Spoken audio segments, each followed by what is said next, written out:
나야죠. 자, 그래서 바울이 지난 시간에 유대인들에게 붙잡혀 갖고 죽음을 당하게 됐고, 그 소문이 순식간에 퍼지니까 그 소문을 들은 로마의 천부장이 바울을 이제 쇠사슬로 맸어요. 그리고 바울을 데리고 가는데, 자, 지난 시간에 말씀드렸죠. 이러한 매임이, 이러한 쇠사슬이 사실 은혜의 사슬이었다고 기억이 이제 나시죠? 그래서 하나님은 바울의 생명을 보호하시려고, 그리고 로마에서까지 바울이 이루고자 하는 것들을 하나님이 이루시고자 하는 일들이죠. 그 로마에서 하나님이 이루시고자 하는 것들을 이루기 위해서 바울의 생명을 보호하시고 연장시키기 위해서 사실은 쇠사슬에 매여서 바울이 어떻게 되는 거라 했어요? 로마의 엄청난 보호 아래 로마로 이제 가게 되는 거예요. 자, 그 장면이 수요일 날 설교였는데 이제 계속 이어서 말씀을 드릴게요. 37절로 좀 가면요. 바울을 데리고 영내로 들어가려 할 때 바울이 천부장에게 이르되 내가 당신에게 말할 수 있느냐 이르되 그러는 거예요. 지금 그 예루살렘 유대인들이랑 거기 모인 유대인들이 굉장히 분노하고 있는 상태잖아요. 그러니까 유대인들이 바울에 대한 이 증오심이랑 분노함이 너무 크니까 여기서 계속했다가는 유대인들이 소동을 일으키겠는 거예요. 그래서 이제 어떻게 해서 매어서 이제 계단 앞에까지 지난 시간에 생각나시죠? 그래서 거기서도 안 되겠어서 바울을 데리고 로마 군인들이 머무는 영내로 이제 들어갑니다. 들어가는데 37절 보시면 내가 당신에게 말할 수 있느냐 이렇게 바울이 그 상황 속에서 그러니까 예루살렘 유대인들이 너무 난리를 치니까 영내로 데리고 들어간 거예요. 그러니까 거기서 바울이 천부장한테 물어보는 거예요. 예의를 갖춰서 정중하게 제가 당신에게 한 말씀을 좀 물어봐도 아니면 말씀을 좀 해봐도 되겠습니까? 좋겠습니까? 이렇게 물어보는 거예요. 근데 이때 어떻게 물어보냐면 바울이 헬라어로 예의를 갖춰갖고 정중하게 물으니까 천부장이 너무 깜짝 놀라는 거예요.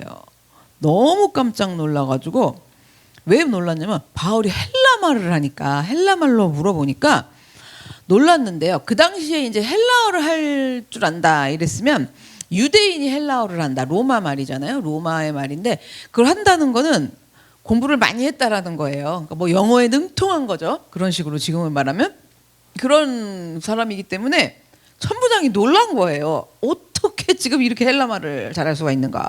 그래서 바울에게 다시 물어봐요. 37절 하반절에 내가 헬라말을 아느냐 말하는 걸 듣고 놀라서 너 헬라말을 아느냐 그러면서 그러면 내가 이전에 소요를 일으켜 자객 4,000명을 거느리고 광야로 가던 애굽인이 아니냐 이러는 거예요.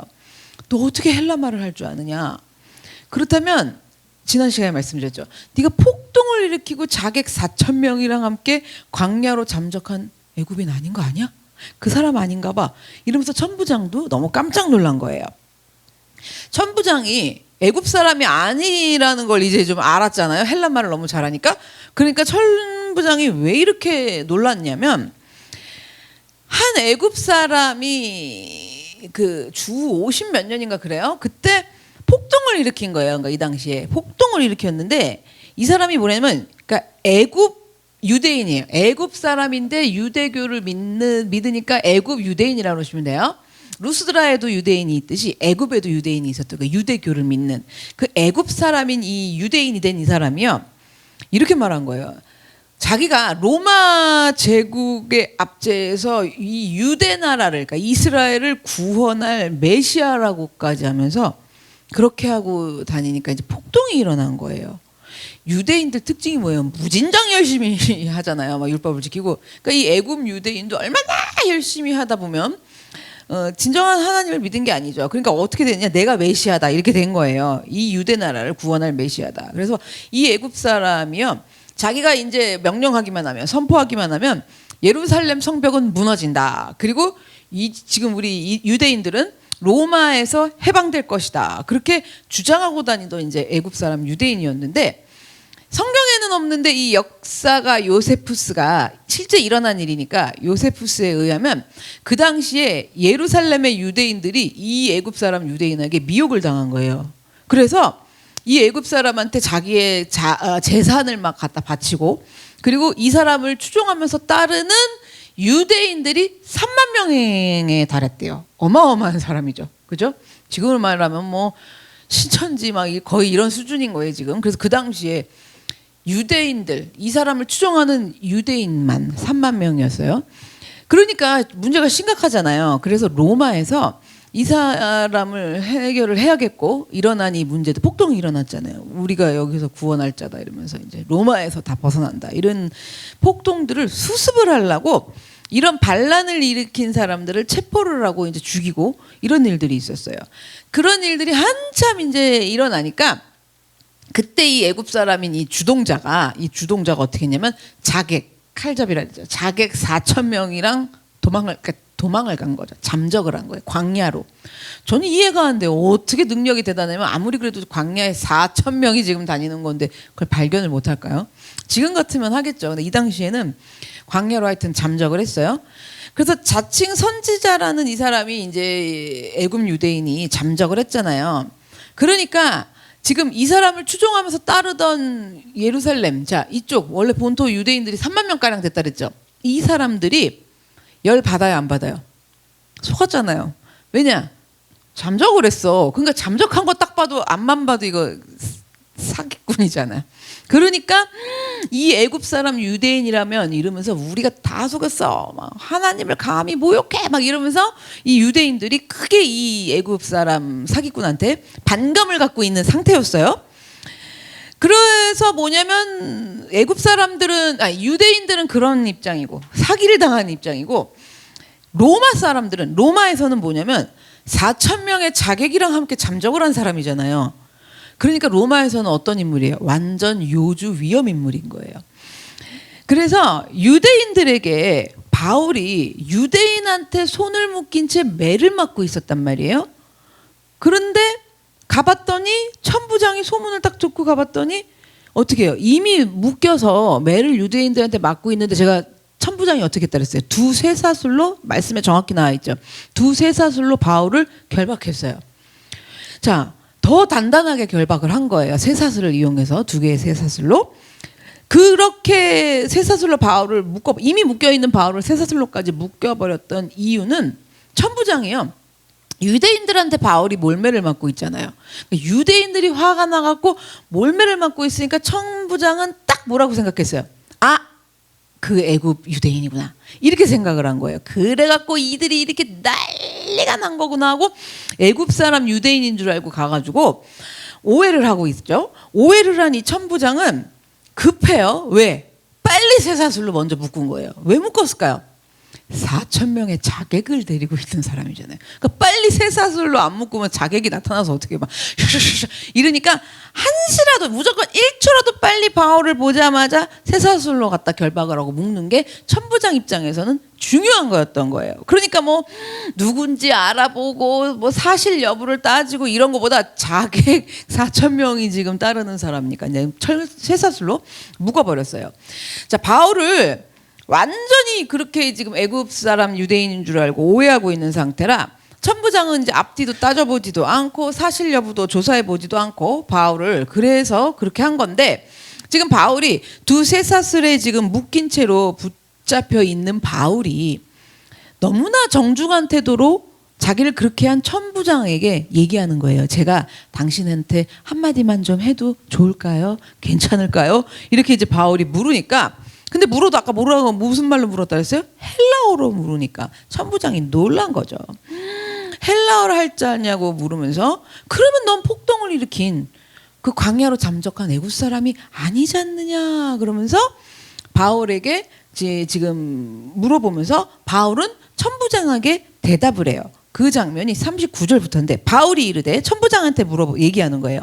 나는 유대인이라 소읍이 아닌 길리기아 다소시의 시민이니 청컨대 백성에게 말하기를 허락하라 하니 천부장이 허락하거늘 바울이 층대 위에 서서 백성에게 손짓하여 매우 조용히 한 후에 히브리 말로 말하니라. 39절을 보시면 나는 유대인이라 그러잖아요. 두 번째 줄에 나는 유대인이라. 나 이집트 사람 애굽 사람 아니고 나 유대인이에요. 이러면서 소읍이 아닌 이랬죠. 이건 뭐냐면 소읍이란 거 뭐냐 저 작은 마을 어디 시골 같은 출신 그런 출신도 아니에요. 길리기아 다소시의 사람이에요. 그러니까 다소시 출신이에요. 한국말로 말하면 강남 출신이에요. 뭐 이렇게 얘기를 하는 거예요. 바울이 뭐 또 그런 강남 출신을 좋아해서 얘기한 건 아니잖아요. 우리도 이제 그건 알잖아요. 그럼 여기서 왜 그런 소읍이 아닌 대도시 다소시 사람이라고 이렇게 밝히고 있냐면, 출신을 밝히냐면, 당시에는 뭐 신분증이 지금같이 있는 것도 아니에요. 뭐 조회하고 나오는 것도 아니에요. 그렇기 때문에 당시에는 내가 어느 지역 출신이냐가 그 사람의 신분을 나타내는 거였어요. 그래서 예수님을 함부로 할 때도 뭐랬어요. 저 나사렛에서 막 이러잖아요. 나사렛에서 뭐 1,000개 나올 게 있냐고 그러기 때문에 그 당시엔 그렇게 어디 출신이냐가 중요했어요. 그래서 다소시 출신인 바울은요, 나는 이런 뜻이에요. 경제, 교육, 문화 뭐 이런 거 있죠. 이런 것들이 발달되어 있는 대도시 사람이라면서 자기 출신지를 밝히면서 천부장에게 부탁을 하는 거예요. 무슨 부탁을 하냐? 백성에게 말하기를 허락하라 그러는 거예요.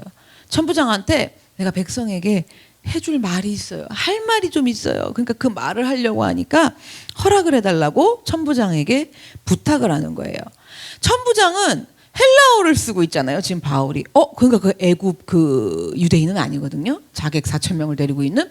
그러니까 이거 내가 지금 잘못 생각했구나. 오해했구나. 이걸 알아서 헬라어를 쓰고 있으니까 바울에게 말할 기회를 줘요. 그럼 말을 해라. 가서 너의 이스라엘 백성들에게 말을 해라. 그래서 말을 할 기회를 주는데, 이 바울을 죽이고 싶어하는 이 유대인들은 이때까지도 밖에서 소리소리를 치고 이제 고함을 치고 있는 상황이었단 말이에요.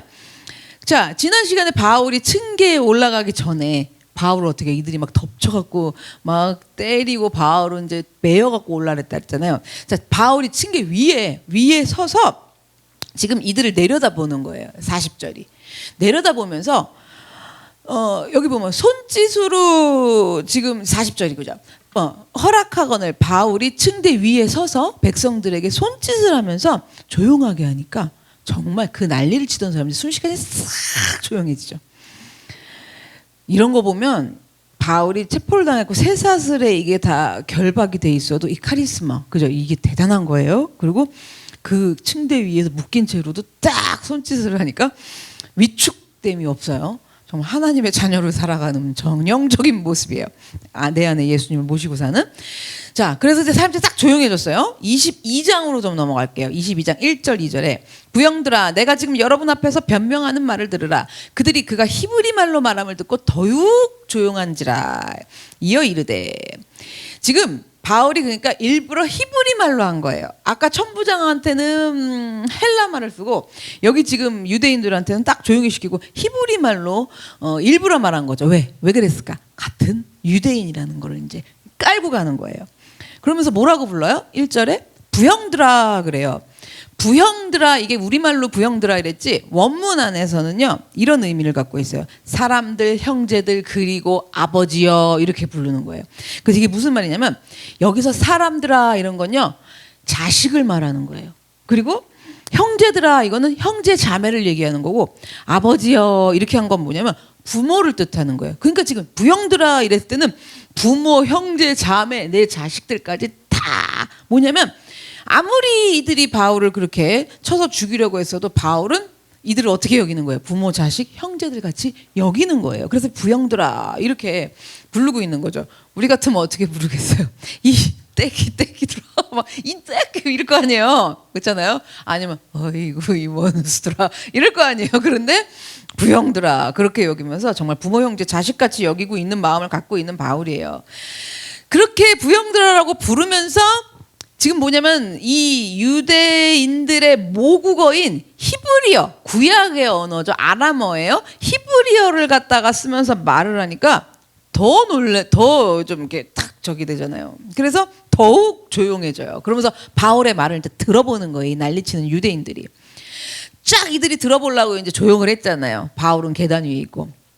그래서 바울은 그때 뭘 얘기를 하냐면 그동안에 자기가 살아온 일생의 이야기들을 간증으로 거기서 설교하기를 시작을 하는 거예요.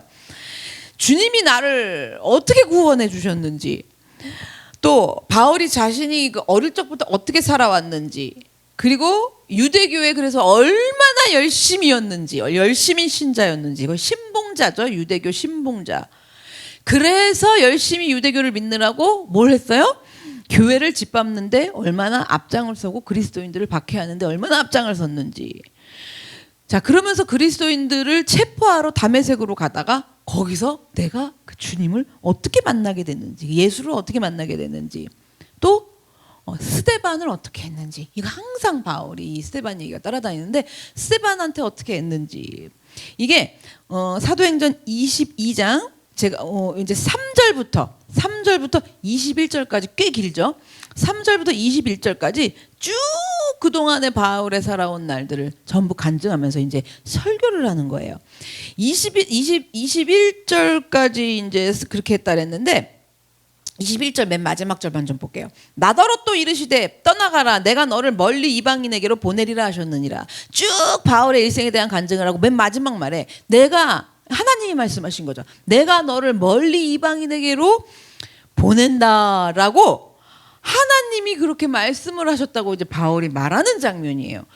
멀리 이방인에게로 나를 보내셨습니다, 여러분. 이렇게 말을 했더니 지금 하나님은 이방인에게 바울을 왜 보내시는 거예요? 이방인들에게 바울이 하나님의 증인이 되게 하시려고, 그죠? 그렇게 하시려고 하나님이 보내면서 떠나라 이렇게 지금 여기 보시면 나와 있죠. 떠나가라 이러면서 말씀을 하신 건데 바울의 간증 이야기를 이제 유대인들이 쫙 듣고 있었잖아요. 듣고 있다가 맨 마지막에 뭐가 나왔어요? 이방인이 나온 거예요.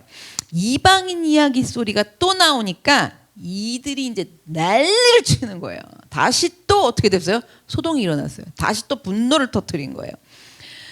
그러면 이제 이럴 때 이 사람들이 이런 말 하겠죠. 지금까지 가만히 찾고 잘 얘기 들어주고 있었는데 이제 막 이방인 소리를 해 이러면서 또 들고 일어난 거예요. 이 모여있는 사람들이 조용했지 들어봤잖아요. 바울의 이야기를. 근데 약속한 듯이 짠 듯이 막 이렇게 기다렸다는 듯이 일제히 분노를 터뜨리면서 바울에게 소리를 다시 쳐댄 거죠. 22절 23절로 좀 갈게요. 이 말하는 것까지 그들이 듣다가 소리질러 이르되, 이 말하는 것까지 뭐예요? 아까 지금 이방인 얘기예요. 거기까지 듣다가 그들이 소리질러 이르되 이러한 자는 세상에서 없애버리자 살려둘 자가 아니라 하여 떠들며 옷을 벗고 던지고 티끌을 공중에 날리니. 이들이 이제 분노가 났어요. 자, 구체적으로 왜 이렇게 분노했는지 말씀을 드리면 이런 거예요. 이방인 갖고 왜 그러느냐? 이방인을 하나님이 구원한다 그랬다고? 그러면 우리는 뭔데? 우리를 구원했잖아 하나님. 그 구원받은 우리는 뭐야? 저들을 구원하면 우리의 구원은 뭐가 되는 거냐? 우린 도대체 뭐냐? 이러는 거예요. 이방인들이 하나님이 구원하신 구원의 대상이라면 우리는 선민이었다. 선민이다. 선민이 뭐예요? 선민사상. 하나님이 우리를 택하고 불렀고 우리를 구원해 줬다면 이거거든요. 이게 좀 잘못된 거죠. 이걸 믿음으로 믿는 건데 어찌 나에게 찾아오셨나이까 이렇게 되는데 이게 선민사상으로 가면 나를 부르셨는데 너가 감히 이렇게 된 거거든요. 그러니까 이 유대인들이 하나님이 우리를 택하여 선택하고 부르시사 구원한 우리는 이러는 거예요. 그 우리는 뭐냐? 이방인을 구원한다고? 그럼 우리는 뭐냐? 여태까지 그렇게 그 옛날부터 우리 조상대대로 우리는 선민이어갖고 하나님이 우리를 구원하셨는데 우리가 믿었던 그럼 하나님은 뭐냐? 이래서 이방인 이러면서 이방인 이들도 하나님이 우리랑 똑같이 불러내셔가지고 그렇게 하신 거라면 우리랑 무슨 차이가 있느냐? 응? 우리랑 별다를 바가 없지 않느냐?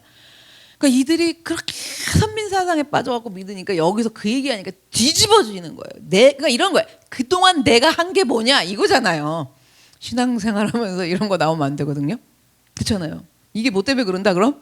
유대인인 거예요. 선민사상 때 그동안 내가 한 게 뭐냐, 우리가 한 게 뭐냐. 그래서 이게 지금 너무 교만한 선민사상으로 가득 차 있는 유대인들인데요.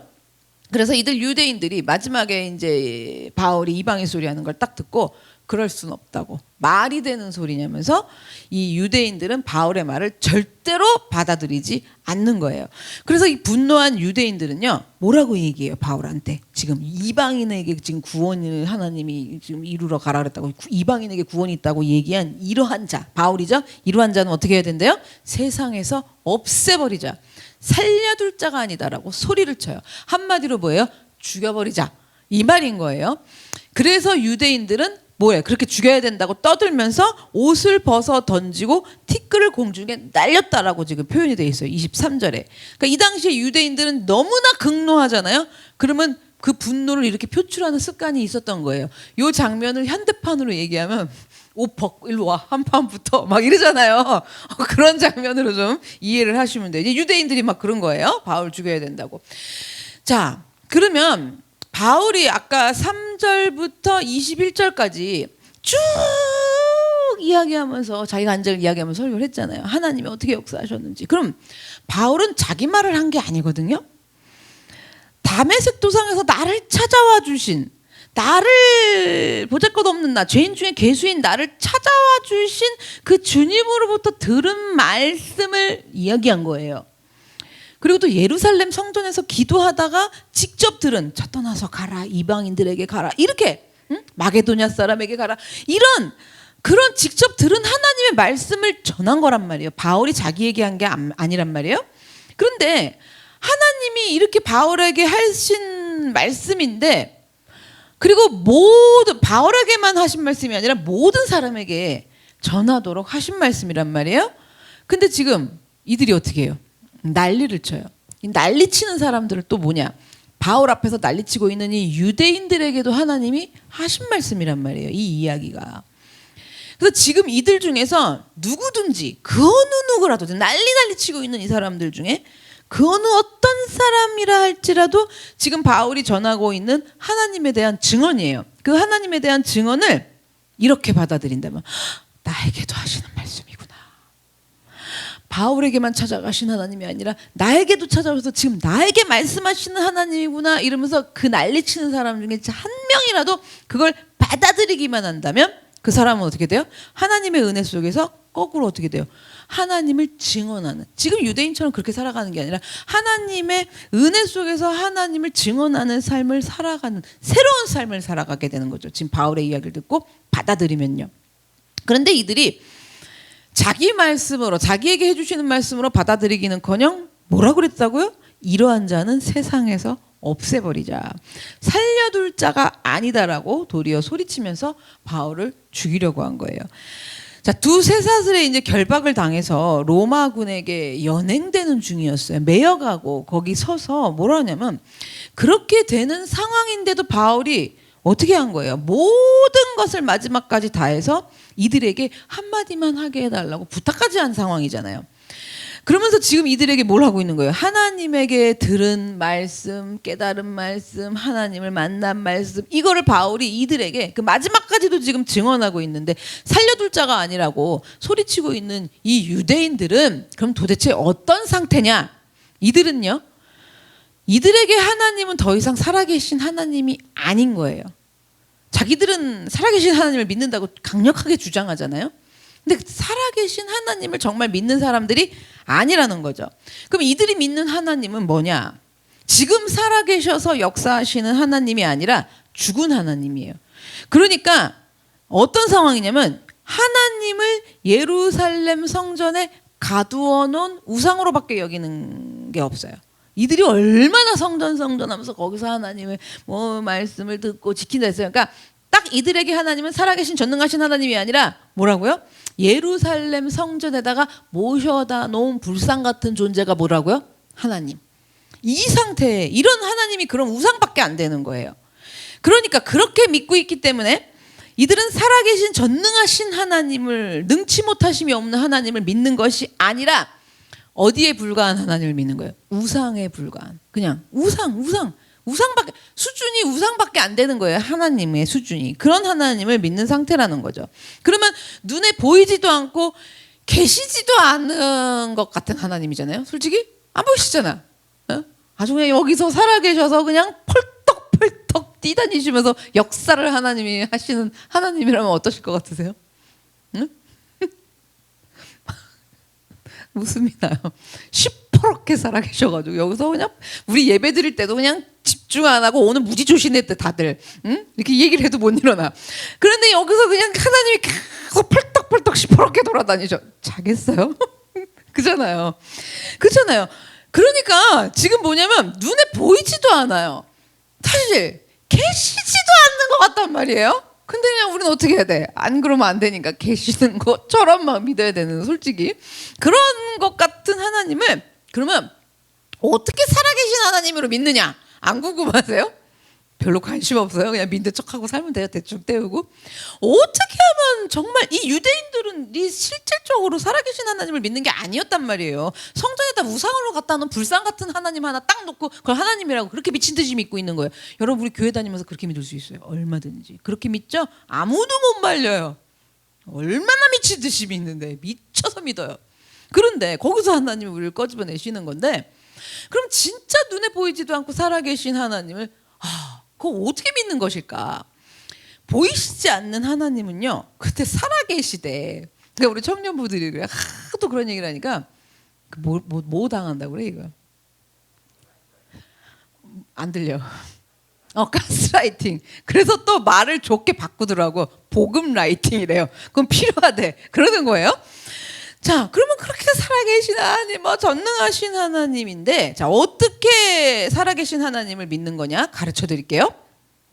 하나님은요, 오늘도, 전에도, 이후에도, 살아계신 하나님은 성경을 통해서 말씀하세요. 뭐라고요? 성경을. 그러니까 아무리 여러분 나다 이러면 잘 보셔야 돼요.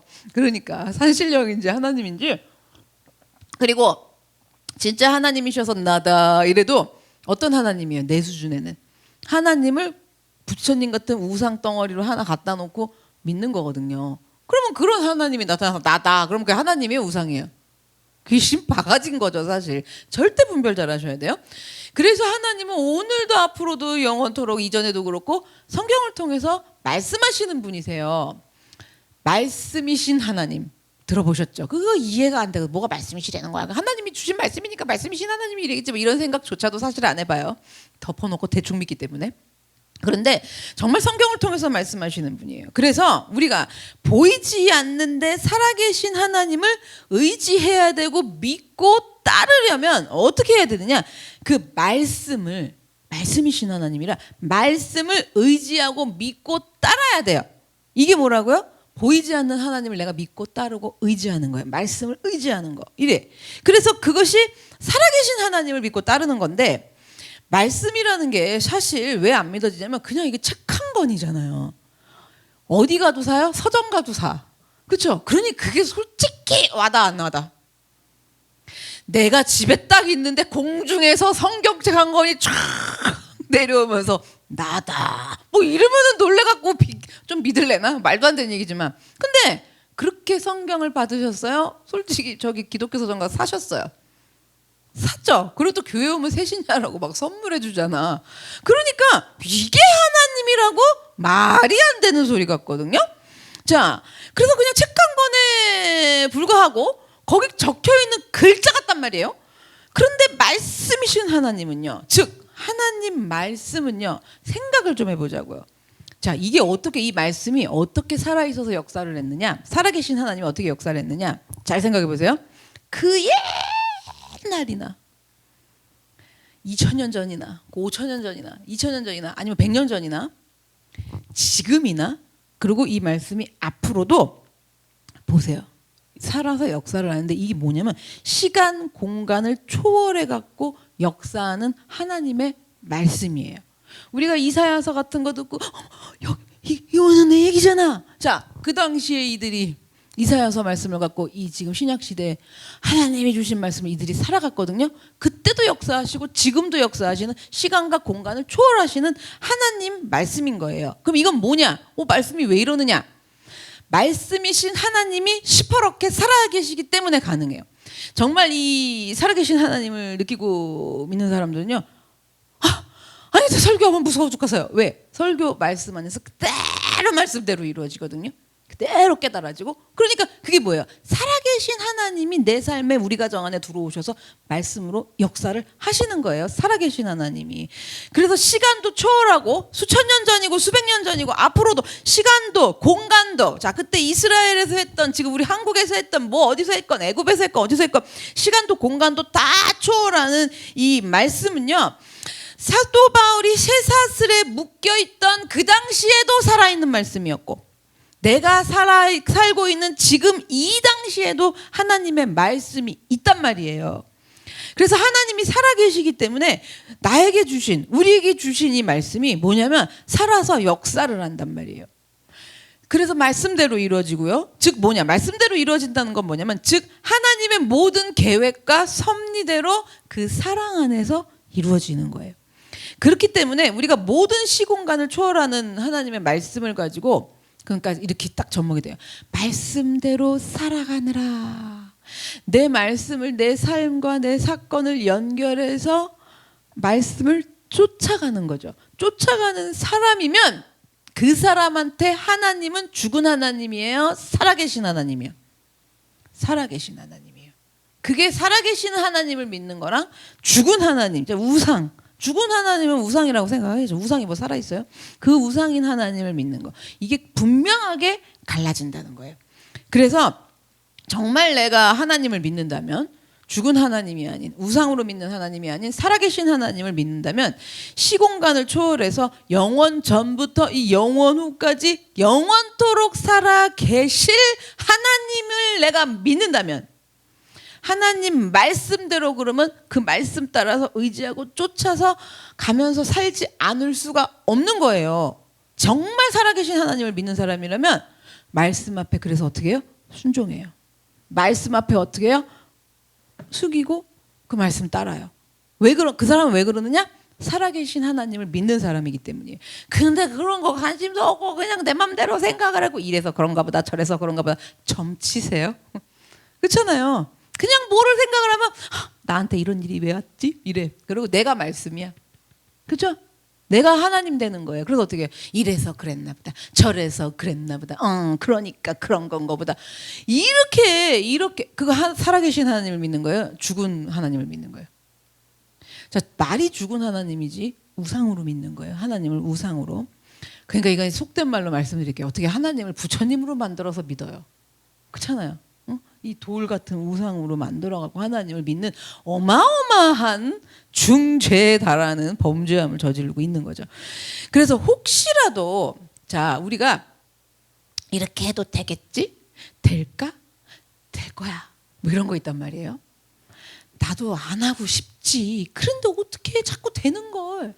끊고 싶지. 근데 안 되는 걸 어떻게? 자 우리 이런 거 있어요 없어요? 이런 것들이 있단 말이에요. 이런 것들이 있으시냐고 제가 묻는데요. 이런 것들이 이게 이제 알아요. 이렇게 여기 있단 말이에요. 그러면 이게 마음에 양심이 작동을 한다든지 어쨌든 찔려서 불편한 게 있어요. 이런 걸 제가 옛날에도 뭐라고 표현했냐면 혹시나 하는 거. 그러면 뭐라고 가르쳤어요? 혹시나가 역시나다. 자, 근데 혹시나 하는 거. 이게 이러면 안 되는 거 아니야? 이래갖고 양심이 작동을 해가 찔려. 그러니까 제가 이걸 쉽게 가르쳐 드릴게요. 밖에서는 다 그러시면서 특히 목사님 앞에서는 절대 안 그런 척해. 이런 게 그런 거예요. 그러니까 입을 딱 다물어. 밖에서는 매 하다가도 목사님 앞에서는 안 해. 이거는 뭐가 작동한 거예요? 그래도 양심이 작동을 하니까 그러는 거예요. 그렇죠? 할렐루야. 이거 좋은 거예요. 간사하다 그러시지 말고 아예 그것도 없는 사람은 그런 거 모른단 말이에요. 근데 가만있어 봐. 그리고 이렇게 뭐 이런 거 있잖아요. 그래갖고 거기서 안 그냥 쫙 하고 다른 사람들에게는 그냥 하고 싶은 걸 다 해놓고 목사님한테 싹 바꿔서 말해요. 제가 모를 것 같으세요? 싹 바꿔서 말하고 믿음으로만 얘기해. 아주 믿음으로만 얘기하면요 깜빡 목사님이 속을 줄 알죠? 전혀요. 다 알아요 사실. 그런데 속을 때도 있어요 사실. 속으면 어떻게 하는 줄 아세요? 주님이 처참하게 가르쳐주세요. 그래서 제가 그걸 몰랐다니 이러면서 아는데 어쨌든 이 부분이 자 간사하다고 표현하는 게 아니라 이거 복 받은 거라고요. 이거 찔리는 거 안 찔리는 거야. 찔리는 거잖아. 내가 죽어 있으면 이게 찔리지도 않는단 말이에요. 그래서 찔리던 걸리던 불편하던 자 그러는 건데 요 상황을 내버려 두시면 안 된다라는 거예요. 제발 좀요. 응? 그러니까 청년부들한테는 제가 요즘 가르치는 게 이걸 내버려 두지 않는 걸 무슨 시스템이라고 얘기하냐면 정수기 시스템, 정수 시스템. 좀 셀프로 이렇게 걸러야지 이거를. 지금 내가 이거 떳떳하지 못하구나. 이게 이렇게 여러분 정수기에서 물 따르면 어떻게 해요? 수도관 연결돼 있어 쭉 물 들어가고 먹지 않아요? 알아서 걸러주죠. 내가 좀 이게 걸러져 갖고 이게 좀 나와야 되는데 그 시스템이 작동을 안 하는 거죠.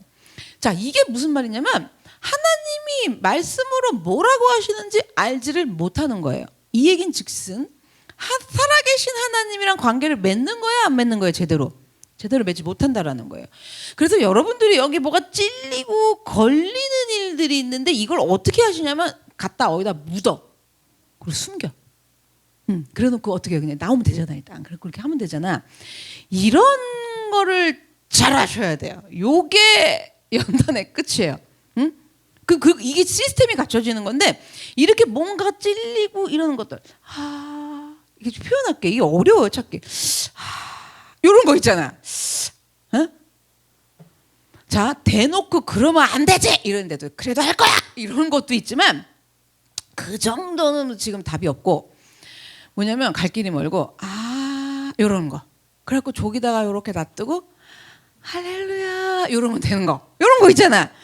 요런 거를 잘 보세요. 성경 어디에도 그렇게 해도 된다라는 하나님의 말씀이 있어요 없어요? 없는 거 잘 하시는데 왜 그러세요? 그죠? 그걸 말씀에 비춰보질 않는 거예요. 이런단 말이야. 이렇게 한단 말이야. 이거는 뭐다? 이게 양심과 살아계신 하나님이 여기서 그래도 이렇게 찔러주는 이 시스템이 작동을 해서 그런 건데 그러면 우리는 그 살아계신 하나님을 붙들고 의지한다는 게 뭐냐? 이런 거를 어떻게 살아계신 하나님 앞에 가서 의지하느냐? 말씀을 딱 생각했을 때 내가 지금 이럴 만한 이게 그리고 목사님 앞에서는 얘기 안 한다 그랬잖아요. 쉽게 안 쉬어가고 이런 게 하나님이 말씀에 그래도 된다 그랬어? 이렇게 들어가셔야 돼요. 저 진짜 쉽게 가르쳐 드리는 거예요. 이거 말씀에 써 있어? 이렇게 된다고? 안 써 있으면 안 해야죠. 100% 아닌 거잖아요. 그렇죠? 말씀에 안 써 있잖아요. 말씀에 써 있는 거 우리 다 알지 않아요? 저 어린애들도 다 알겠네. 그렇잖아요. 근데 말씀에 안 써 있단 말이에요. 그걸 점검을 해본다 안 해본다? 안 해봐요. 그리고 어떻게 해요? 저기다 두고 나와요. 두고 나와서 예배하고 두고 나와서 셀 모임에서 나눔하고 두고 나와서 뭐 은혜 받았다고 그러고 두고 나와서 찬양하고 찬송하고 두고 나와서 심지어 뭐도 하냐? 광야에서 훈련 받겠다고 죽도록 충성한대요. 여러분 그럼 하나님이 이거 갖고 이걸 다 찾아낼까 안 찾아낼까? 드러내죠. 그럼 또 이래. 그게 뭐냐? 이게 말씀에 이렇게 하라고 있어? 이거를 하셔야 돼요. 이거를. 그래서 이게 뭐냐면 성경 어디에도 하나님이 그렇게 해도 된다. 그렇게 해도 좋다. 그렇게 하면 내가 기쁨이다. 이런 말씀이 있었는가? 이거를 점검하고 체크하는 것이 뭐냐? 말씀을 따르는 거예요. 따라도 이렇게 하는 건 어느 정도로 따르느냐? 끝까지 말씀을 붙들고 따르는 거예요. 자, 그러면 살아계신 하나님을 믿으려면 이런 거부터 생각을 해봐야 돼요. 이런 거부터. 굉장히 중요한 거죠.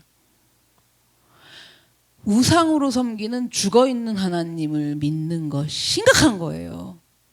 미쳐서 날뛰어서 믿을 수도 있어요. 그리고 착각해요. 지금 유대인들처럼. 막 우리는 그러면 그동안 막 이러면서. 여러분 그래서 말씀에 도대체 이렇게 해도 된다는 것이 어디 있었는가? 그러면 우선 일단 이게 뭐라고요? 말씀에 나를 비춰보는 거잖아요. 가서. 말씀에 비춰본다 이런 얘기 많이 들으셨잖아요. 뭐 비칠 줄 알아? 제가 지금 설명드리잖아요. 실제적으로 말씀에 이게 진짜 있어? 이렇게 해도 된다 그랬어? 봐. 그건 뭐야? 살아계신 하나님이 나보고 그래도 된다 그랬어? 이거잖아요. 그러니까 말씀 앞으로 가는 거란 말이에요. 말씀 앞에 가서 비춰보는 거란 말이에요. 자, 그럼 이제 말씀 앞에서 비춰봤죠. 이렇게 비춰봤으면 자 비춰봤어. 제가 또 열심히 말씀을 가르쳤더니 이런 문제점이 생겨서 비춰봐갖고 알았어 이제. 제가 딱 콕 집잖아요. 알았어. 그럼 어떻게 하는 줄 알아요? 그 다음번에 얼렁뚱땅 어떻게 되겠지 이런 자세를 취해요. 어떻게 되겠지 한다거나 이런 거죠. 대충 좋은 거, 선한 거. 내가 지금 열심으로 하나님 앞에 우상 섬기는 거예요 사실. 근데 열심으로 하나님께 하고 있는 것들이랑 어떻게 해요? 이제 딱 말씀에 비춰봐서 이게 딱 나와버리니까 말씀에 없었다는 걸 딱 알아버리니까 그 다음번에 어떻게 처리하느냐? 좋은 거, 선한 거, 열심인 거 뭐 이런 거 있잖아요. 그거랑 비벼요. 대충 슬슬 이렇게 비벼. 그러면 그게 찾아내기 쉬워요? 어려워요? 어렵죠? 대충 비벼놔. 여러분 그렇게 감추시면 안 된다는 거예요. 그래서 여러분이 만약에 마음의 찔림이나 불편함을 말씀으로 받는데 그런데 우리가 대충 그렇게 한다면 그 사람은 지금 말씀을 그렇게 하면 돼, 이게 중요한 게 아니라 근본적으로 중요한 게 뭐냐, 그렇게 살아간다면 그 사람한테 하나님은 살아계신 하나님일 수가 없어요. 이게 중요한 거예요. 어차피 와갖고 집에서 누워갖고 TV도 보고 잠도 못 자면서 여기 왔는데 내가 살아계신 하나님을 믿어야지, 우상딴지 하나님인 죽어있는 하나님을 믿으면 되겠어요? 그걸 밤마다 와가지고 기도하면서 예수 믿는다고 10년 20년 30년을 그렇게 믿으면 되겠냐고요.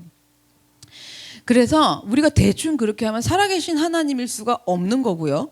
시공간을 초월하는 말씀이 그 사람을 위한 하나님의 말씀이 될 수도 없는 거예요. 그러니까 이 말은 즉슨 뭐냐, 나의 하나님, 이게 안 되는 거예요. 나의 하나님, 나의 하나님, 나의 하나님 이럴 때 그 나의 하나님이 안 돼요. 내 아버지 이러자, 내 아버지가 안 돼요. 그렇게 안 되면.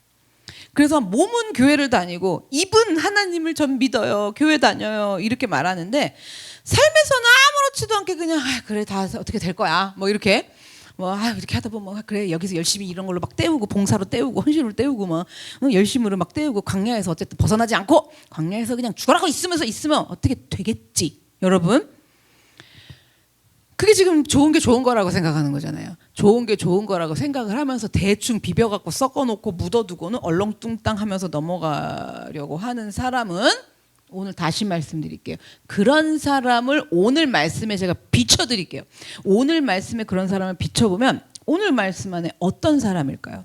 어떤 사람이냐면 하나님의 말씀을 마지막 끌려가면서도 지금 증언하고 있는 바울에게 살려둘 자가 아니라 없애버리자 하면서 달겨드는 유대인이랑 별 아무런 차이가 없는 사람이에요. 이 말씀이 그 사람에게 살아계셔서 깨달으라고 나타나시는데 연결시켜요? 못 시켜요? 못 시키죠. 그럼 살아계신 하나님을 믿는 거예요? 지금 죽은 하나님을 믿는 거예요? 죽은 하나님을 믿는 거죠.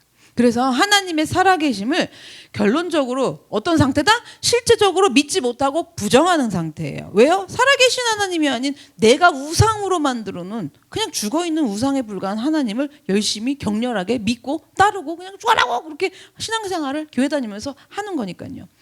그래서 그리스도인으로서 정직하지 못한 것, 마음에 그러면 안 되는데 그러면서 꺼리낌이 있는 것, 그리스도인으로서 이거 마땅한 게 아닌 것 같은데 이런 거 얼렁뚱땅 대충 묻어두고 숨겨놓고 넘어가고 괜찮겠지 하는 것이 아니라 내가 말씀에 비춰서 앞에 서서 정직하지 못했고 마땅하지 못했다, 이런 것을 하나님 앞에서 올바르게 살지 못했다라는 것을 깨달아야 된다라는 거예요. 그럼 여러분이요, 하나님이 살아계신 하나님이라는 걸 이제 믿으신다면, 그러면 내가 살아계신 하나님을 믿는다라는 걸 어떻게 증명하느냐, 이게 중요한 거잖아요. 증거가 돼야 되잖아요. 왜 증거가 돼야 되냐? 내가 살아계신 하나님을 모시고 사는 사람이라, 내 안에 그분을 모시고 내가 그분을 따르는 사람이라는 게 뭔가 증거가 돼야 돼. 지금 증인돼야 되잖아요. 자, 이게 뭐냐? 뭘로 증거를 보여줘야 되느냐? 내 삶으로 입증을 시켜줘야 돼요. 내 삶으로. 어떻게 입증하는 거냐? 복 받아서요? 소원 성취해서요? 잘 돼서요? 남들보다 행복해서요? 그거 아니에요. 그게 아니고 뭐냐면 어떻게 입증하느냐? 살아계신 말씀을 쫓아가는 삶으로 입증을 시켜야 돼요. 살아계신 말씀을 따르고 쫓아가는 삶으로. 그래서 살아계신 전능하신 하나님이 고작 나한테는 진짜 그 우상밖에 안 되는 그러한 존재인 거예요. 성전 안에다 가져다 놓은 뭐예요? 신 하나, 이런 존재밖에 안 되는 나한테는 그런 하나님인 거여서, 그런 하나님을 우상 숭배하는 신당, 성전이 아닌, 그러니까 뭐예요? 사실 신당, 그죠? 주님이 거하시는 교회가 아닌 나한테 뭐가 되는 거예요? 신당. 그런 데다가 그 하나님을 갖다 놓고, 가둬놓은 거죠. 모셔놨다고 표현하겠죠. 근데 그게 아니라 가둬놓고 하나님을 정말 그것밖에 안 되는 우상으로밖에 섬기지 못하는 내 틀 안에 가둔 거예요. 하나님을 그렇게 믿고 사는 뭐라고요? 내 틀, 내 이 수준, 거기다가 하나님을 갖다 가둬놓고는, 그런 식으로 하나님을 우상으로 만들어 놓고는 뭐라 그래요? 이것이 하나님이다 하면서 믿고 사는 그런 허무한 허상을 쫓고 살잖아요. 살아계신 하나님을 쫓는 게 아닌, 그러니까 말씀을 쫓는 게 아닌 그런 허상을 쫓고 따르고 믿고 살면요, 여러분은 처벌을 받을 거 뭐 이렇게 단순하게 생각하세요? 그게 아니라 정말 살아계신 하나님이랑 인격적인 관계를 맺을 수가 없어요. 인격적인 관계가 맺어져 보세요. 그분은 내 아버지예요. 그분은 나의 왕이에요. 그분은 나의 주인이세요. 이게 인격적인 관계예요. 그게 된다 안 된다? 안 된다는 거죠. 그래서 여러분 오늘 제가 말씀드린 이 말씀이 들려져서 어떤 경우에라도 살아계신 하나님을 부정하는, 교회가 아닌 성전이 아닌 내가 차려놓은 신당 다니면서 신당에다 모셔놓은 하나님이 그런 우상단지 하나밖에 안 되는 그런 그러니까 말씀을 부정하는 거죠. 말씀을 부정하는 어리석은 유대인처럼 우리가 되지 않기를 부탁을 드립니다. 그래서 말씀 따라서 사느라 그러한 삶으로 살아계신 하나님을 증언을 하고 말씀 따라서 사는 내 삶으로 뭐예요? 살아계신 하나님을 경배하고 찬양하고 이렇게 돼야지. 말씀 따라서 해요. 이거를 계속 옆에도 얘기해도 우린 말씀 따라서가 아니라 뭐예요? 하나님을 우상으로 만들어서 갖다 놓은 내 여기 따라서 이런단 말이에요. 내가 추측하는. 이렇게 그냥 말씀 따라 정말 살아계신 하나님을 따라서 가는. 자, 유대인들처럼 그렇게 하나님을 우상 만들어 갖고 말도 안 되는 허상으로 우리는 하나님을 믿으면 안 된다는 거예요. 24절로 좀 넘어갈게요. 천부장이 바울을 영내로 데려가라 명하고 그들이 무슨 일로 그에 대하여 떠드는지 알고자 하여 채찍질하며 신문하라 한대. 자, 이방인 얘기를 이제 마지막에 꺼냈잖아요. 21절에. 그랬다고 유대인들이 이제 분노를 터뜨리면서 바울의 말을 막 그만하게 가로막고 이제 바울을 쳐 죽이려고 했더니 천부장이 도저히 안 되겠는 거야. 이게 너무 시끄러워. 그리고 사태가 더 심각해졌어. 그래갖고 바울을 영내 안으로 데려가라, 끌고 가라고 명령을 한 거예요. 그리고는 이제 천부장이 뭐를 하는 거냐면 이게 24절이 무슨 내용이냐면 바울이 말하는 소리를 듣고 있었어요. 유대인들이 조용하게. 그런데 갑자기 난리를 치면서 분노를 내면서 바울을 그냥 다시 쳐 죽이려고 그랬잖아요.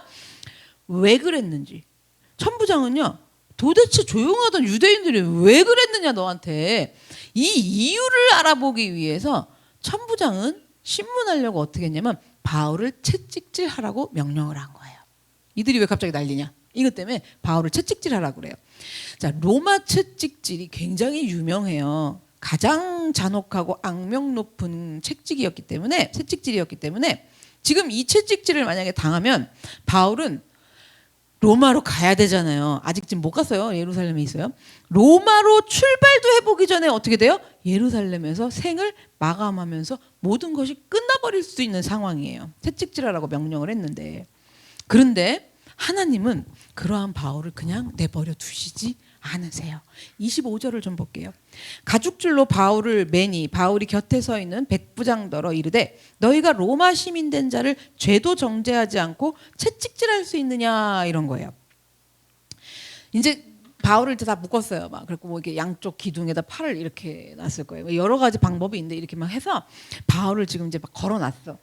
그리고 이제 채찍질이 시작이 되려고 하는데 그 순간에 바울이 백부장에게 물은 거예요. 그러니까 천부장이 백부장에게 명령한 거죠. 이 채찍질형을 집행하라고 백부장에게 묻는 거예요. 뭐라고 묻냐면 너희가 로마 시민 된 나를 죄도 정하지 않고 채찍질할 수 있느냐 이렇게 물은 거예요. 로마에서는요. 정식 재판을 다 끝내서 마치고 그리고 그 사람이 범죄가를 저지른 게 사실이라는 게 입증이 돼갖고 형량이 떨어져야 되잖아요. 그렇게 확정되기 전까지 로마 시민이면 절대로 채찍질을 하면 안 돼요. 엄하게 금하고 있어요. 왜냐? 로마 시민을 보호하기 위한 조치인 거예요. 그래서 만약에 로마 시민인 경우인데 형량도 떨어지지 않는데 채찍질을 했다.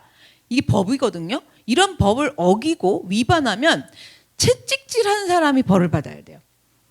왜 그러냐면 로마 채찍질이 너무 험해서예요. 로마 시민들 그러다 다 죽게 생겼거든요. 그러니까 절대로 그걸 법으로 정해서 보호하려고 못하게 한 건데 바울이 여기서 그러는 거예요. 로마 시민 된 자를, 로마 시민인 나를 이러는 거예요. 그러니까 백부장이 어떻게 해요? 놀래 안 놀래요? 깜짝 놀라는 거예요. 뭐라고? 로마 시민이었다고? 이 사람이? 이러는 거예요. 그러면 그 당시에 로마 시민인 바울을 채찍질하면 이제 백부장 말할 것도 없고 자기는 말할 것도 없고 천부장까지도 이걸 명령한 천부장까지도 다 무사하지 못해요. 그래갖고 이 백부장이 너무 놀란 거예요 지금.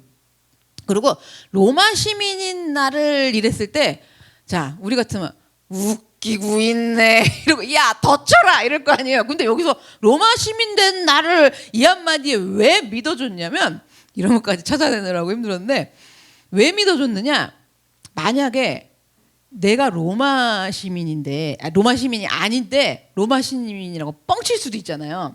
그랬다 걸리죠. 사형이에요. 그래서 절대로 그렇게 말하지 않아요.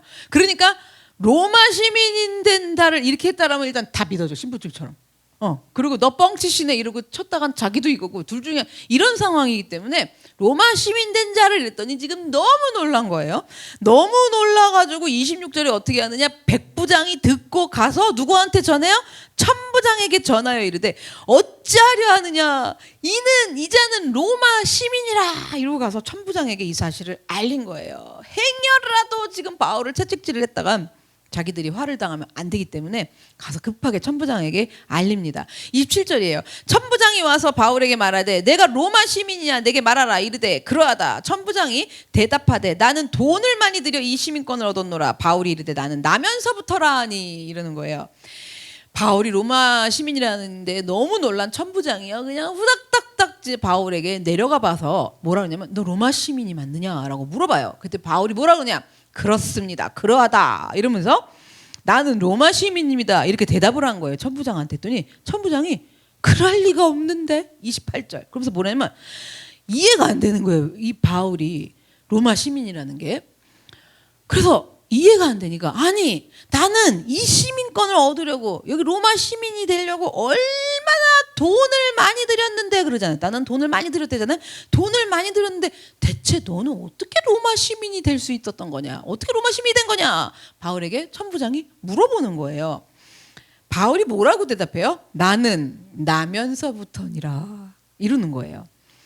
둘이 배틀이 붙은 거예요 사실. 근데 뭐냐면 무슨 얘기냐면, 로마 제국에서 당시에 시민이 될 수 있는, 로마 시민권을 가질 수 있는 방법이 두 가지가 있었어요. 로마 제국에 다른 나라 사람이어도 시민권을 얻기 위해서 로마 제국에 큰 공을 세우든지, 아니면 아까 돈을 많이 들었다 그랬잖아요. 뇌물을 주고 돈을 많이 써갖고 시민권을 사든지, 이 둘 중에 하나였거든요.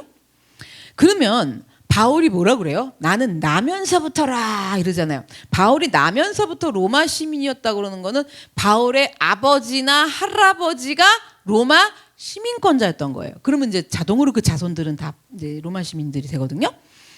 자, 그래서 바울이 날 때부터 로마 시민으로 태어났잖아요. 그래서 바울이 갖고 있는 시민권은 돈으로 산 시민권보다 좋은 거예요. 더 센 거야, 그러니까. 그래서 돈으로 산 시민권보다 날 때부터 갖고 있는 시민권이 더 귀하게 여겨졌던 거고요. 돈으로 만약에 샀더라도 돈으로 산 시민권이 요 근래에 산 게 아니라 오래됐어, 산지. 오래되면 오래될수록 그 시민권을 더 귀하게 여기고 인정을 해줬던 거예요. 그러면 어쨌든 간에 바울이 부모님들이 로마 제국에 큰 공을 세웠던지, 아니면 그 부모님들이 돈을 주고 샀던지, 이런 거 다 필요 없이 날 때부터잖아요. 어쨌든 해를 건너. 그러니까 천부장보다는 뭐예요? 바울의 시민권이 훨씬 센 거예요. 우월한 시민권이었던 거예요. 자, 무지 좋은 시민권을 바울이 그러니까 갖고 있었다라는 거죠. 이해하시겠죠 이제. 야, 이걸로 천부장도 쪽을 못 써. 그러니까 무지 좋은 시민권을 바울이 갖고 있었던 거예요. 29절 볼게요. 신문하려던 사람들이 곧 그에게서 물러가고 천부장도 그가 로마 시민인 줄 알고 또 그 결박한 것 때문에 두려워하니라. 놀란 천부장이요, 이게 지금 날 때부터 있었던 시민권이래잖아요. 그러니까 놀래갖고 신문을 당장 멈춰라 그리고 명령을 했어요. 그러니까 29절에 무슨 내용이냐면, 바울을 채찍질하던 군사들도 로마 시민인 걸 알고 두려워해갖고 슬그머니 물러가 버린 거예요. 천부장도 마찬가지로 두려워했는데요. 로마 시민인 바울인데 지금 두세 사슬로 결박을 해놨잖아요. 그리고 채찍질하라고 명령을 했기 때문에 천부장이 두려운 거예요. 지금 바울 정식 재판 치렀어요? 아니에요. 재판은커녕 뭐가 사실인지 여부도 따지지 않았어요.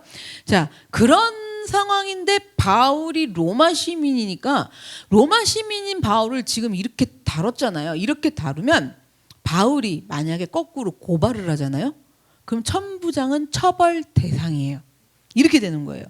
그래서 천부장은요, 예루살렘의 유대인들이 바울을 왜 그리 죽이려고 하는지, 자, 그걸 알아보긴 알아봐야겠는 거예요. 천부장이니까. 그래서 사실 이제 이 뒤에부터 나오는 얘기인데, 이때부터 천부장이 바울을 상대로 합법적으로 따져보고 정식 절차를 밟으면서 가기 위해서 사내들인 공의회를 이제 소집을 해갖고 이런 식으로 안 하고 정식으로 해요. 자, 그러면 보세요. 우리가 여기서 이런 생각을 좀 해봐야 돼요. 아니, 그럼 진작에 바울이 난 로마 시민권자다 이랬으면 좀 좋잖아요. 그렇지 않아요? 암행어사 출두요 이런 거 마냥 마패 쓰듯이 나 로마 시민권이요, 시민자요 이렇게 말했으면, 밝혔으면 되잖아요. 지금 로마 제국 내에 있는 사람들이면 전부 부러워하는 게 로마 시민권인데, 바울은 그 중에서도 정말 날 때부터 가진 시민권이라 정말 좋은 시민권을 가지고 있으면서도 말을 안 했어. 자, 이 얘기가 뭐냐면 바울은 오히려 이 로마 시민권을 어떻게 한 거냐면 배설물처럼 여긴 거예요. 오늘 이게 중요해요. 뭘로 여겼다고요? 로마 시민권을? 배설물로. 지금 다 이들이 두려워하잖아요. 로마 시민권 가졌다고. 근데 이 좋은 시민권을 배설물로 여기면서 오직 예수 그리스도 한 분만을 내 삶의 이유로 목적으로 삼으면서 주님의 증인으로 살아왔던 거예요. 바울이 이 배설물처럼 여긴 로마 시민권이 오늘 이 29절, 28절 이런 내용에 결정적인 순간, 지금 사실 바울에게 인생의 가장 결정적인 순간 아니에요. 이제 죽게 생겼거든요. 가장 결정적인 순간에 여러분 잘 보셔야 돼요. 바울이 그동안 배설물로 여긴 로마 시민권이 오늘 바울이 죽게 생긴 이날에 이 로마 시민권, 이 배설물이 바울의 생명을 지켜주고 보호해주는 로마 시민권으로 사용이 되고 있다는 걸 우리는 보셔야 돼요. 오늘 이 말씀이 이해가 가게 제가 도와드릴 건데, 자, 그러면 배설물로 여겼다고? 자, 우리 이야기 많이 들었어요. 바울이 배설물로 여겼다. 막 나는 뭘 여기나 이러는데, 잘 보세요. 바울이 그동안에 로마 시민권을 어느 정도로 배설물로 여겼냐면 자기가 로마 시민권자인 걸 잊어버리고 살 정도였다고요. 자, 어떻게 잊어버리고 살았느냐? 진작에 지금 바울이 여기 지금 예루살렘에서 쇠사슬로 묶이기도 전에, 이 천부장에게 끌려가기도 전에라도, 그죠? 막 층계에 올라가고 뭐 이래갖고 막 그냥 쓰러져가고 매여가기 전에라도 내가 로마 시민권자라는 걸 밝혔으면 되잖아요. 그러면 그렇잖아요. 그럼 맞더라 훨씬 덜 맞고. 응? 그런데 바울은요, 아무리 제가 생각을 해봐도 인간이 우리가 저 로마 시민이에요 이거 많이 맞으면 나올까 안 나올까? 그쵸? 막 이러면서 나올 거야. 잠깐만요. 저 보여드릴게요. 아니, 정말 그런 거 아니 사람인데 그렇잖아요. 근데 바울은 이걸 어떻게 말을 안 했지? 제가 생각해 보니까 아예 로마 시민권자라는 걸 잊어버리지 않고서 이럴 수 있겠어요? 그렇잖아요. 잊어버리고 살다가 지금 여기 뭐예요? 채찍질 당하기 직전에 생각이 난 거예요. 난 이것도 하나님이 생각나게 하셨다. 왜냐하면 바울은요, 정말 부르심을 받고 난 후로는 자신의 자랑거리로 삼아올 수 있는 것들, 가말리엘 문화의 그 문화생이죠. 이거 대단한 학벌이거든요. 근데 그런 거, 시민권자인 거, 뭐 이런 거 모든 걸 다 배설물처럼 여기면서 지내왔는데, 많은 배설물 중 하나가 지금 로마 시민권이에요. 근데 이 세상의 자랑거리가 내가 삶의 목적이 그러면은 인정이라면 바울이 인정받아도 벌써 받는 거 아니에요? 엘리트란 말이에요, 완전. 지금으로 말하면 내가 보기엔 뭐 거의 삼성의 이재용이 복음을 영접했다. 그리고 전 세계 열방에 복음을 전하러 다닌다. 뭐 이런 급이란 말이에요, 지금 바울이. 그럼 얘기를 하면 되잖아요. 나 이재용입니다. 뭐 이렇게. 근데 잊어먹은 거예요, 지금 바울이. 자, 그래서 이러한 것들이 하나님을 목적으로 삼고 살고 하나님만 의지하며 바라보면서 사는 것에 도움이 안 된다고 생각했거든요. 실질적으로 도움이 안 되는 거 우리가 알잖아요. 도움이 안 되니까, 자, 도움이 안 되는 정도가 아닌 방해물이다. 이렇게 되면은 뭘로 여겨요? 배설물로. 도움이 안 돼. 이러면 배설물로 여겨요? 똥처럼 여기냐고요. 도움이 안 되는데 언제 도움이 될지도 모르겠지 이럴 거 아니에요. 근데 도움이 되지 않는 정도가 아닌 내가 하나님만 바라보며 사는 것에 방해다. 이거는 뭐예요? 배설물이야. 이건 밟으면 더럽다. 이렇게 된 거예요. 그래서 우리가 바울이 어느 정도로 잊어먹고 살았나 보시면 루스드라에서 돌로 바울을 치고 성 밖으로 내다버렸잖아요.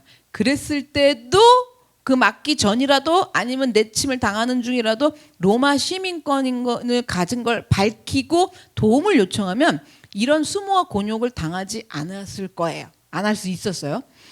그리고 빌립보에서도 또 귀신 들린 여인을 고쳐주었을 때 귀신 들린 여인의 주인들이 바울을 잡았잖아요. 잡아갖고 거짓말로 다 뒤집어 씌워서 고발해갖고 지하 감옥에 투옥을 시켰잖아요. 그때도 거기서 바울이 시민권자인 거 이야기하고 밝히면 됐어요.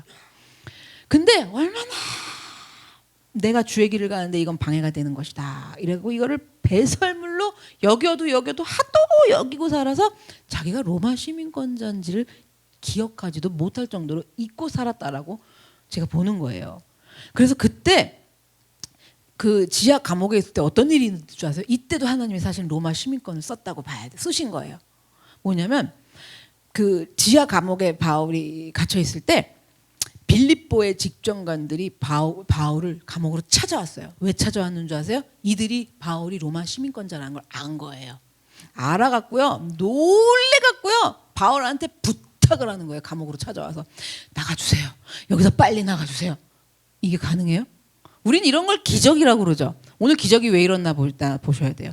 내가 배설물로 여긴 것이 바뀌어서 어떻게 돼요? 나를 돕는 일이 됐어요. 그래갖고 바울 보고 감옥으로 찾아와서 나가주세요. 그러면서 바울이 알겠습니다. 나가니까요. 감옥 밖에까지 막 배웅을 해요. 빨리 어서 가세요. 속히 가세요. 이러면서 이들이 왜 이랬느냐. 이때도 로마 시민권자인 바울을 투옥한 사실을 문제 삼아가지고 바울이 삼던 뭐 그 제자들이 삼던 문제를 삼아가지고 문제 일어나면 안 되잖아요. 자기들이. 그러니까 조용히 떠나달라고 여길 떠나달라고 빌립보를 떠나달라고 이들이 부탁을 해요. 여러분. 그러면요. 오늘 바울이 이렇게도 배설물로 여기고 살아간 로마 시민권. 자, 우리는 이 말씀을 통해 갖고 뭘 깨달아야 되느냐. 여러분. 바울이 이렇게도 배설물로 여기던 것들이 주님을 나의 삶의 목적으로 모시고 주님의 증인으로 살아가려면 이건 방해물이다. 이래서 배설물로 여기던 것들이 여러분 뭐가 됐다고요? 오히려 진정한 생명의 도구가 되는구나. 뭐지 이거? 이거예요. 그렇죠? 제가 이 설교 준비하면서 그 생각이 많이 나요. 하나님이 돈을 안 주시는 것도 아니지 이런 얘기들 많이 했거든요. 건강도 안 주는 게 아니고 우리를 행복하게 살게 안 해주시는 것도 아니지. 하나님 이것도 주고 저것도 주고 돈도 주고 뭐도 주고 막 이런 것도 다 주는데 근데 어떻게 가리키고 전할 방법이 없어요. 그러면 근데 왜 안 주세요? 뭐 이러거든요. 빨리 주세요. 빨리 받고 싶어요. 뭐 이러거든요. 근데 잘 보셔야 돼요. 그게 언제 진가를 발휘하느냐. 배설물로 여기고 살았더니 이것이 진정한 생명의 도구가 되는구나. 이걸 깨달아야 돼요.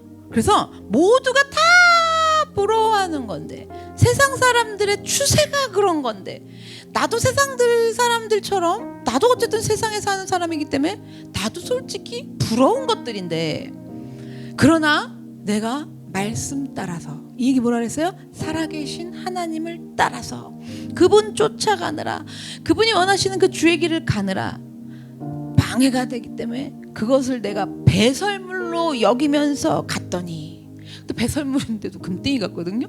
금똥 같잖아. 그러니까 어느 날 금 같아 그럼 아니야 배설물이야 더러운 거야 방해되는 거야 하나님 앞에 죄악된 거야 이러면서 막 아니야 이러면서 애쓰면서 갔더니 잘 보세요. 그 배설물이 내가 그렇게 여겼던 배설물이 결정적인 순간에 생명을 보호하고 살리고 이런 놀라운 일들을 하는 거예요. 자, 그러면 여러분은 일단 배설물부터 찾아야 되잖아요. 여러분은 어떤 로마 시민권을 가지고 계세요? 여러분의 로마 시민권은 뭐세요? 세상 사람 다 가지고 있고 세상은 다 그렇게 하고 남들도 다 그러는데 그래서 나도 이게 있어야 살맛이 좀 나고 의지가 되는 로마 시민권인 거거든요. 각자 다 로마 시민권이 다르단 말이에요. 그래서 로마 시민권이랬을 때 돈도 있어요. 명예도 있고요. 내 자랑 맛에 사는 사람 내 자랑도 있고요. 내 성공이 로마 시민권인 사람도 있고요. 술 없이 못 살겠어. 술이 낙이야. 그 뭐예요? 그 로마 시민권이거든요. 술도 뭐 담배도 이런 모든 것들. 자, 내 마지막까지 내가 그래도 이것만은 버릴 수 없다라는 내 자존심 뭐 이런 것도 전부 로마 시민권이 될 수 있어요. 잘 생각해 보세요. 로마 시민권을 주님한테 좀 가르쳐 달라고 해보세요. 그럼 여러 가지로 각자의 로마 시민권. 자, 배설물이에요. 그것들이 있는데요. 그런데 남들이 다 부러워하고 이렇게 중요한 이 로마 시민권이 나를 책임져 줄까요? 나를 도와주냐고요. 우리에게 이 배설물이 이 로마 시민권이 생명을 주고 나를 우리 가정을 보호해 줄까요? 결코 우리를 그렇게 책임져 주지 못할 이러한 로마 시민권이에요. 이러한 로마 시민권을 갖는 거, 그 배설물로 여기지 않고 너무 좋은 시민권이야. 이거를 갖는 것, 가져나 봐보자 하는 가져나 볼까 이것을 인생의 목적으로 삼고 산다면 이 로마 시민권을 목적으로 삼고 사는 거잖아요. 그렇게 산다면 그러니까 어떻게 해요? 하루라도 빨리 더 갖고 싶어서 살아간다면 오히려 이 로마 시민권이 나의 생명을 고갈시키고 소진시키게 될 거예요. 그리고 나뿐만 아니라 다른 사람의 우리 가정뿐만 아니라 모든 지체들까지도 다른 사람의 생명까지도 가져나 보자 하는 이 로마 시민권이 그 사람들의 나뿐만 아니라 모든 사람들의 생명까지도 해치게 된다는 것을 우리는요 몰라서도 안 되고 잊어서도 안 돼요. 왜? 배설물이니까. 내가 그리도 갖고 싶고 바라고 하루라도 빨리 얻고 싶잖아요. 빨리 좀 가져봤으면 좋겠고 그런 것들이지만 그런데 길이고 생명이고 진리이신 예수님 앞에서는요 그거 배설물이에요. 누구 앞에서요? 예수님 앞에서. 내가 그분 모시고 살잖아요. 내가 그분을 모시고 사는데 그건 뭐라고요? 배설물이에요. 그래서 이러한 배설물을 얻어보고자 하루라도 빨리 얻어보고자 그렇게 사는 삶의 목적이 아닌 배설물 얻으려고 하나님을 믿고 사는 목적이 아닌 뭐라고요? 배설물 얻으려고 믿는 거 아니에요. 하나님 뭐냐면 주님이 내 삶의 목적이어서 옛사람은 죽고 주님을 내 안에 모시고 사는 것이 목적이어서 그 예수님 모시고 살고 옛사람은 죽고 주님이 내 안에 사신다 이것들을 날마다 여기다 간직하면서 살아가는 사람들에게는요 그렇게 해갖고 배설물로 여기는 로마 시민권을 버리고 사는 사람들은요 여러분 지금 이해가 잘 안 되실 수 있는데 남편을 보면 막 블블블블 그러잖아요. 아 진짜 전 남편 좀 꼴 좀 하기 이러잖아요. 전 진짜 안 그래도 꼴 좀 봤으면 좋겠네. 이거 하루라도 빨리 얻고 싶은 로마 시민권이라고요. 지금 그러고 있는 내 이 바람이 뭐라고요? 배설물이라고요. 왜 배설물이냐? 그렇게 살아야 되는 내 옛사람은 죽고 내가 그분과 함께 살고 그분이 내 안에 오셔서 산다. 이것을 추구하면서 그분이 그렇게 사는 것이 목적으로 사는 사람. 이걸 말씀드리는 거예요. 이게 너무 중요해요. 그런 것들 버리고 사는 사람들에게는 여러분 훗날 바울을 돕고 보호하는 로마 시민권이 되어갖고 사용되어졌잖아요. 그런 것처럼 우리의 그 배설물도 자 쉽게 말씀드릴게요. 내 소원도 내 바램도 뭐 이런 것까지 주세요. 이런 배설물 같은 이런 것들도 나도 살리고 남도 살리는 놀라운 일들에 사용되어 질 줄로 믿습니다. 돈 배설물이에요. 그런데 하나님이 이게 때가 되고 그렇게 이 배설물 이 돈이요 내가 그 주님 모시고 사느라고 그렇게 살잖아요. 그러면 그 내가 배설물로 여긴 돈이 뭐가 된다고요? 거꾸로 내가 이제 그 돈을 가지고 생명을 살리고 하는 모든 일에 쓰여지는 걸 얘기하는 거예요. 여러분 이게 너무 중요한 거예요. 그래서 나의 생명이신 주님을 내 안에 모시고 살기 위해서 배설물이 되는 것들 처리하고 버리고 살았지만 하나님의 때 필요한 그날에 꼭 그날에 내가 모시고 사니는 주님의 생명 안에서 내가 버려버린 배설물들이 더 이상은 그날에는 뭐예요? 배설물이 아니에요. 여러분 더 이상 그날에는 배설물이 아닌 나에게 남에게도 해를 끼치는 배설물이 아닌 생명의 도구로 보호받는 도구로 사용되어질 줄로 믿습니다. 이 세상에 있는 모든 것들이 배설물로 우리가 여겨야 하는 모든 것들도 전부 하나님을 위해서 살아가기 위한 수단이에요.